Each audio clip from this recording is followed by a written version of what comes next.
Dude Keertheeswaran രചനയും സംവിധാനം നിർവഹിച്ച് പ്രദീപ് രംഗനാഥൻ, മമിത ബൈജു, ശരത് കുമാർ തുടങ്ങിയവർ പ്രധാന വേഷത്തിൽ വന്ന ഈ തമിഴ് റൊമാന്റിക് കോമഡി മൂവിയെ കുറിച്ചാണ് ഇന്ന്.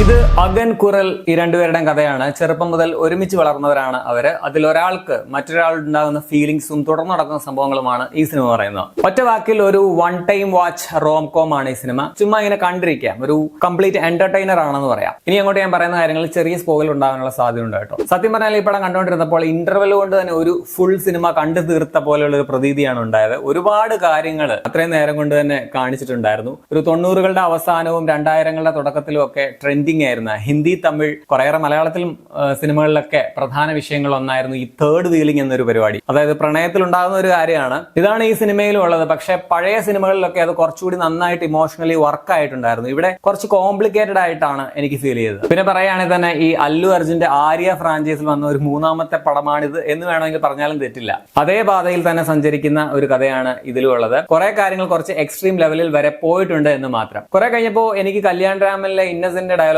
ഓർമ്മ വന്നു. ഒരാൾ അയിലേക്ക് പറയാ, അപ്പൊ മറ്റേ ആൾ അയാളെ ചീത്ത പറയാ, പിന്നീട് അയാൾ സോറി പറഞ്ഞ് പ്രേമാണെന്ന് പറയുമ്പോ അയാൾക്ക് വേറൊരാളോട് പ്രേമാണെന്ന് പറയും. മിസ്റ്റർ പോഞ്ചിക്കരയുടെ ഡയലോഗിൽ നിന്ന് എടുത്ത കഥയാണോ ഇത് എന്ന് സംശയവും തോന്നി. ഇവന്റെ ഭാര്യയെ ഇവൻ അവന് കെട്ടിച്ചു കൊടുക്കോ? അങ്ങനെ കെട്ടിച്ചു കൊടുത്ത ഈ പന്നിനെ ഞാൻ വെറുതെ വിടോ? പോസിറ്റീവ്സ് പറഞ്ഞാൽ നല്ല മേക്കിംഗ് ക്വാളിറ്റി ഉള്ള പടമാണ്. ഇന്റർവെല്ലിന് തൊട്ട് മുമ്പുള്ള ഒരു 10-20 മിനിറ്റ് ഭയങ്കര രസമായിരുന്നു. കുറെ ഫൺ മൊമെന്റ്സ് ഉണ്ട് പടത്തിൽ. അവിടെ ഇവിടെയൊക്കെ ചിരിക്കാനായിട്ടുള്ള കുറച്ച് സിറ്റുവേഷൻസ് ഉണ്ടാവുന്നുണ്ട്. അത്യാവശ്യം അതൊക്കെ നന്നായിട്ട് വർക്ക് ആയിട്ടുള്ളതായിട്ടാണ് തോന്നിയത്. അത് ഇതിന്റെ പോസിറ്റീവ് തന്നെയാണ്. പടത്തിന്റെ സീരിയസ് ആയിട്ടുള്ള കാര്യങ്ങൾ പോലും ഒരു കോമഡി സ്റ്റൈലിലാണ് നരേറ്റ് ചെയ്തിരിക്കുന്നത്. അതും പടത്തിന്റെ പോസിറ്റീവ് തന്നെയാണ്. പെർഫോമൻസ് പറഞ്ഞാൽ അഗൻ എന്ന നായകനായിട്ട് പ്രദീപ് രംഗനാഥൻ നൈസ് ആയിരുന്നു. പുള്ളിയുടെ സ്റ്റൈലൊക്കെ നല്ല രസമുണ്ട്. ഇമോഷണൽ പോർഷൻസ് ഒക്കെ നന്നായിട്ട് പുള്ളി കൈകാര്യം ചെയ്തിട്ടുണ്ട്. ക്ഷമയുടെ നെല്ലിപ്പല കാണുന്ന ഒരു ക്യാരക്ടറാണ് എന്ന് ചിലയിടങ്ങളിൽ നമുക്ക് തോന്നുന്ന ഒരു കഥാപാത്രമാണ്. അത് വളരെ നന്നായിട്ട് തന്നെ അഭിനയിച്ച് ഫലിപ്പിച്ചിട്ടുണ്ട് പ്രദീപ്. അതുപോലെ തന്നെ ഈ ക്യാരക്ടറിൽ ഒരുപാട് കാര്യങ്ങൾ കുറച്ച് ഓവറായിട്ട് എനിക്ക് ഫീൽ ചെയ്തിട്ടുണ്ടായിരുന്നു. അതായത് ഒരു നന്മമരം പ്രോ മാക്സ് എന്ന് തോന്നുന്ന ഒരു കഥാപാത്രം. പണ്ട് ഇതുപോലുള്ള ഒരുപാട് കഥാപാത്രങ്ങൾ നമ്മൾ കണ്ടിട്ടുണ്ട്. വിജയ്, കമൽഹാസൻ, ഇപ്പോൾ അല്ലു അർജുൻ ഉൾപ്പെടെ ഒരുപാട് പേര് ഇത്തരത്തിലുള്ള ക്യാരക്ടേഴ്സ് ചെയ്തിട്ടുണ്ട്. പക്ഷെ അന്ന് നമുക്കത് സ്വീകാര്യമായിരുന്നു. ഇന്നത്തെ കാലത്ത് ഇത് കാണുമ്പോൾ ഒരു 100% വിശ്വസനീയമായിട്ടുള്ള ഒരു കഥാപാത്രമായിട്ട് നമുക്ക് തോന്നുന്നില്ല എന്നുള്ളതാണ് പ്രത്യേകത. പിന്നെ പ്രദീപിന്റെ ചില എക്സ്പ്രഷൻസ്, പ്രത്യേകിച്ച് തുടക്കത്തിലുള്ള കുറച്ച് ക്യൂട്ടാകാനുള്ള ശ്രമങ്ങളൊക്കെ കുറച്ച് ക്രിഞ്ചായിട്ടാണ് എനിക്ക് ഫീൽ ചെയ്തത്.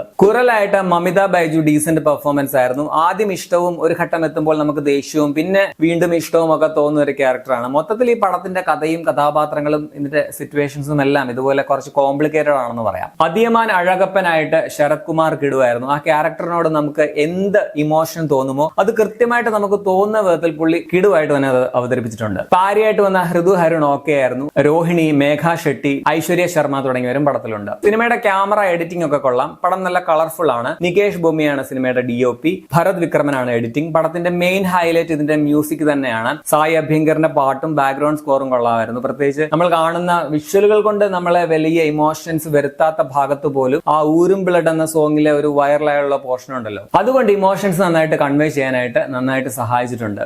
ഓണർ കില്ലിംഗ് പോലെയുള്ള സീരിയസ് ആയിട്ടുള്ള പൊളിറ്റിക്കൽ മെസ്സേജ് ഒക്കെ നൽകാനായിട്ട് സിനിമ ശ്രമിക്കുന്നുണ്ടെങ്കിലും അതൊന്നും കാര്യമായിട്ടുള്ള ഒരു ഇമ്പാക്ട് നൽകിയില്ല എന്നാണ് എനിക്ക് തോന്നിയത്. അങ്ങനെ പടത്തിൽ രാഷ്ട്രീയം പറഞ്ഞതിൽ കുറച്ചൊരു കൃത്രിമത്വം, ഒരു ഫോഴ്സ്ഡ് ഫീൽ ഒക്കെ തോന്നി. ഒട്ടും നാച്ചുറൽ ആയിട്ട് തോന്നിയില്ല. സ്ട്രോങ് ആയിട്ടുള്ള ഇമോഷണൽ കണക്ഷൻ തോന്നാത്തതും തിരക്കഥയുടെ ഒരു പോരായ്മയാണ്. പിന്നെ മറ്റുള്ളവരുടെ ഇമോഷൻസ് വേറൊരാൾക്ക് ക്രിഞ്ചായിട്ട് തോന്നും എന്ന് പറഞ്ഞതുകൊണ്ട് മാത്രം ക്രിഞ്ചായിട്ടുള്ള ഭാഗങ്ങൾ ക്രിഞ്ച് അല്ലാതെ ആവുന്നില്ലല്ലോ. പിന്നെ ഇതിന്റെ ക്ലൈമാക്സ് കുറച്ചുകൂടി നന്നാക്കാമായിരുന്നു എന്ന് തോന്നി. ഒരു പൂർണ്ണ തൃപ്തി തന്നില്ല എന്ന് പറയാം. ആകമത്തിന്റെ ടോട്ടലിൽ ഒരു okayish one time watch rom com ആണ് ഡ്യൂഡ്. വലിയ സംഭവമായിട്ടൊന്നും തോന്നിയില്ല. ഇപ്പം പ്രദീപ് രംഗനാഥിന്റെ മുൻകാല സിനിമകളെ വെച്ച് നോക്കുമ്പോൾ അത്രയ്ക്ക് എത്തിയില്ല എന്നാണ് എനിക്ക് തോന്നിയത്. എന്ന് വെച്ച് കണ്ടാൽ നഷ്ടമൊന്നും ആവില്ല, ചുമ്മാ ഇങ്ങനെ കണ്ടിരിക്കാം. പടം തിയേറ്ററുകളിൽ കാണാം. 2 മണിക്കൂർ 19 മിനിറ്റ് ആണ് സിനിമയുടെ റൺ ടൈം. 18+ ഒന്നുമല്ല. അപ്പോൾ നിങ്ങൾ ഈ പടം കണ്ടിട്ടുള്ളവരാണെങ്കിൽ നിങ്ങളുടെ അഭിപ്രായം കമന്റിൽ രേഖപ്പെടുത്തുമല്ലോ.